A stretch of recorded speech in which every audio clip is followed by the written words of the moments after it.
Welcome to today's episode on the power of the military world.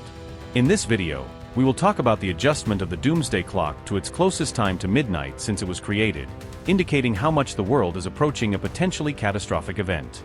The Doomsday Clock, despite its extravagant name, was created in 1947 by renowned scientists from the Manhattan Project, such as J. Robert Oppenheimer. When it was created, it marked 7 minutes to midnight, reflecting the fear of a nuclear war between the United States and the Soviet Union. However, during the Cold War, it fluctuated drastically, like in 1953, when it reached 2 minutes to midnight after hydrogen bomb tests. In 1991, with the end of the Soviet Union and the START Treaty, the world was filled with a sense of relief, with many beginning to see post-Soviet Russia as an ally willing to grow in an integrated world. Because of this perception, the Doomsday Clock retreated to 17 minutes, the farthest it had ever been from midnight. Today, however, we have regressed decades with Russia's invasion of Ukraine in 2022, reigniting old ghosts. And all this worsened even further in November 2024 when the Russian government revised its nuclear doctrine, authorizing nuclear attacks even against conventional offensives and even against nations without a nuclear arsenal. During the Cuban Missile Crisis in 1962, the world avoided nuclear Armageddon thanks to diplomatic channels, something that today seems very fragile. Furthermore, the new START Treaty, the last major nuclear control agreement between the United States and Russia, expires in 2026, with Moscow demanding that China and France participate in the negotiations, while Washington resists. The last major nuclear arms reduction agreement has a great chance of not being renewed, and without an agreement, a new nuclear arms race is inevitable, this time involving major nuclear powers such as China. Meanwhile, Europe faces its biggest war since 1945. The Middle East lives in chronic instability, and the war between Israel and Hamas in Gaza, which began in 2023, has already killed thousands.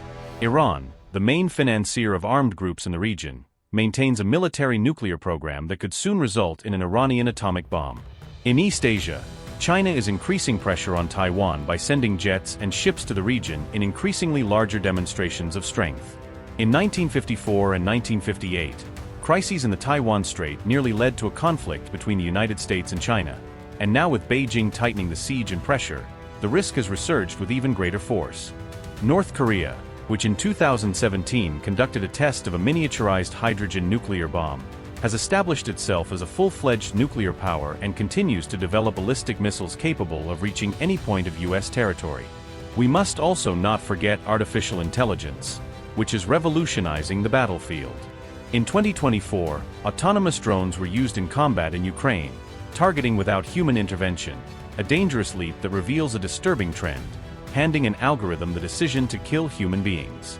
Today, AI also fuels mass disinformation, with bots generating deep fakes of world leaders, such as the fake video of Putin declaring war on NATO in 2024. During the Cold War, the KGB spread false news via radio and newspapers, but now the scale is global and instantaneous. Governments are trying to respond, like in October 2024 when the United States approved regulations to limit the military use of AI, but the order was revoked weeks later. This is a regulatory vacuum reminiscent of the early 2000s when the militarization of the internet gave rise to cyberattacks, like Stuxnet, which sabotaged Iranian plants in 2010. Finally, we have the environmental issue. In 2024, the world reached 1.5 degrees Celsius above pre-industrial levels, surpassing the target of the 2015 Paris Agreement. Droughts in the Sahel region of Africa are destabilizing countries like Mali and Niger, where jihadist groups recruit the hungry, and in Pakistan, floods displaced millions of people. This scenario is similar to Syria in 2011, when a historic drought fueled protests that turned into civil war. For the military, this is a matter of national security, with the Pentagon releasing a report in 2003 already warning that climate could be the greatest conflict multiplier of the 21st century. Today, the U.S. Navy and Air Force are planning hurricane-resistant bases, while Russia sees the Arctic thawing as a strategic route, initiating a new race to the pole with China and NATO. In 1963, after the missile crisis, the United States and the Soviet Union created the famous red phone to avoid communication errors. In 1987, the Intermediate Range Nuclear Forces (INF) Treaty eliminated missiles in Europe, a clear example that diplomacy can work. Today, experts suggest that one of the best ways to reverse these tensions involves the reactivation of multilateral agreements, with a focus on INF, which expired in August 2019 after the US withdrew, and mainly negotiations aiming for the renewal of the New START Treaty, but this time including other nuclear powers. The Doomsday Clock is, at its core, a mirror of our collective choices.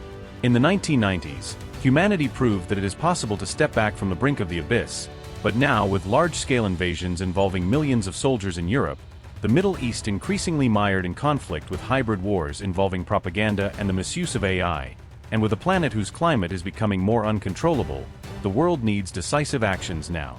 As Oppenheimer, one of the creators of the Doomsday Clock, said, "We have become the force that destroys worlds. It is up to us now to decide if we will also be the force to save our world." And if you are not subscribed to the channel, subscribe now and activate the notification bell so you don't miss any updates.